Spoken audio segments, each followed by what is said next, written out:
Hello các chị em ơi, có một số chị em nhắn tin bảo Na là mọi người bị mất kinh, đúng không? Bị mất kinh này hoặc là bị chậm kinh nguyệt khi mà mọi người bắt đầu tập luyện theo Na hoặc là bắt đầu một cái chế độ ăn mới nào đấy.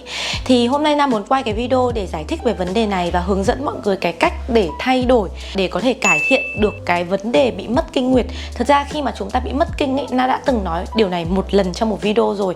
Đấy là nó có thể do nhiều yếu tố. Thứ nhất, đấy là do chúng ta bị rối loạn hormone hay còn gọi là rối loạn nội tiết tố. Thì cái điều này nó dễ xảy đến khi mà các bạn thay đổi chế độ ăn hoặc là các bạn giảm cân quá nhanh hay còn gọi là giảm cân tiêu cực ấy. Tại vì nếu như mà mình giảm cân lành mạnh thì mình sẽ phải ăn đủ chất và nó sẽ giảm từ từ. Nếu các bạn giảm nhanh, nó gọi là giảm cân tiêu cực, thì có nghĩa là các bạn cắt giảm lượng calo quá nhiều, khiến cho cái cơ quan trong cơ thể các bạn nó không được hoạt động bình thường. Nó dẫn đến là bị rối loạn hormone, rối loạn nội tiết tố và dẫn đến mất kinh. Vậy bây giờ mọi người hãy check lại giúp Na, mọi người có nhớ hai cái chỉ số quan trọng không? Một là BMR, có nghĩa là chỉ số trao đổi chất cơ bản hàng ngày. Không bao giờ mình được ăn ít hơn cái con số này. Không bao giờ, kể cả bạn muốn giảm bao nhiêu cân đi chăng nữa. Và các bạn có biết BMR của mình là bao nhiêu không thì các bạn hãy tính ra. có những trường hợp là có những huấn luyện viên ấy, cho học viên của mình, cho khách hàng của mình ăn những cái thực đơn mà nó chỉ có 900 calorie thôi, 800 calorie. Mà thậm chí là khách hàng của Inspire Boutique Fitness ấy, khách hàng của Inspire Online Coach, có những chị mà chỉ ăn 700 calorie một ngày với mong muốn đấy là được giảm cân thật gầy. Nhưng mà khi các bạn ăn dưới cái chỉ số trao đổi chất cơ bản của mình thì cơ thể của các bạn nó sẽ không được hoạt động bình thường. Những cái chức năng trong cơ thể nó sẽ không bình thường và chắc chắn các bạn sẽ bị rối loạn hormone, rối loạn nội tiết tố. Thì một là các bạn có thể bị mất kinh, hai là chậm kinh hoặc là kinh nguyệt không đều, ba là da của các bạn nó vàng vọt, xanh xao, tái nhợt, bốn là các bạn bị rụng tóc. Có ai bị rụng tóc trong quá trình giảm cân không? Na thấy có rất nhiều luôn. Mọi người toàn nhắn tin hỏi Na mấy câu đấy thôi mà Na nghe rất là xót xa. Bởi vì Na muốn nói rằng là các bạn ơi, đừng giảm cân nhiều như thế nữa. Các bạn giảm cân nó là để khỏe và để đẹp, chứ không phải là giảm cân bởi vì là tôi muốn giảm cân thôi, tôi không cần biết là tôi khỏe hay tôi đẹp, tôi chỉ muốn giảm cân thôi. Mày làm cho tao cái chế độ nào đấy mà tao giảm cân được đi.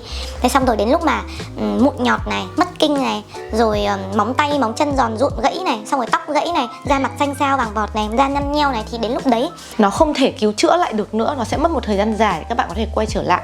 Ví dụ như với cái khách hàng mà ăn 700 calories của Inspire Online Coach, là cái thời gian đấy là các bạn coach đã cho chị ý ăn quay trở lại với mức BMR tối thiểu của chị ý. Thế xong rồi trong vòng 4 tháng thì chị ý phải tăng lên đến từ 4 đến 5 cân luôn. Bắt buộc là khi mà mình ăn nhiều lên thì người của mình nó sẽ tăng cân.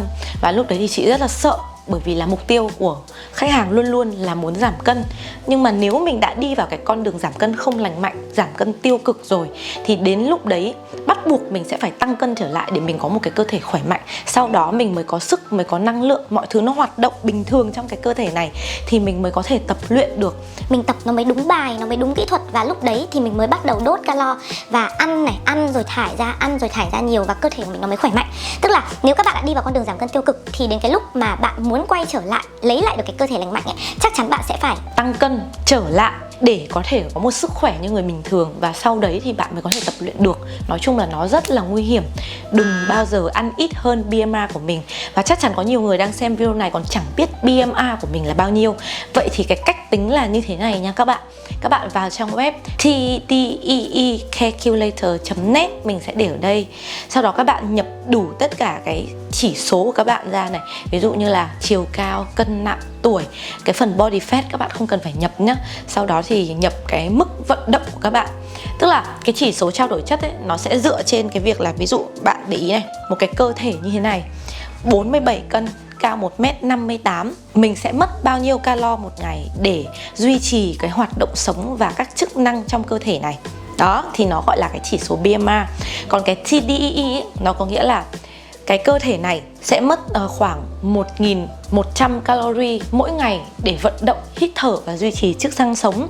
Nhưng cơ thể này một ngày còn tập khoảng 60 phút các bài tập cardio và strength, tức là phải cộng thêm 300 calo nữa để vừa duy trì sự sống và vừa tính thêm cái lượng calo vận động hàng ngày, đúng không? Đấy, thì cái BMR cộng với lượng calo vận động thì nó sẽ ra TDEE. Nó gọi là cái chỉ số, cái lượng calo tối thiểu mình cần phải nạp vào trong một ngày ấy. Và cái lượng calo tối thiểu đấy nhá, cái TDEE đấy, thì bây giờ nếu các bạn muốn duy trì cân nặng thì các bạn sẽ ăn đúng bằng cái lượng TDEE đấy. Nếu các bạn muốn giảm cân thì các bạn lấy TDEE đấy trừ đi 500 calorie. Nó có một cái con số mà người ta vẫn hay nói là kiểu 500 calorie cộng và trừ ấy, có nghĩa là bạn muốn giảm cân thì bạn trừ đi 500 calorie nhưng không được ít hơn BMR, không được ít hơn nhá. Nhiều người là kiểu cứ cắt giảm xong rồi ít hơn BMR, như mình đã nói cái trường hợp các chị nhiều luôn chứ không phải một mình chị đấy. Đến lúc quay trở lại rất là khó, nó ảnh hưởng nặng nề đến sức khỏe tổng quan của mình.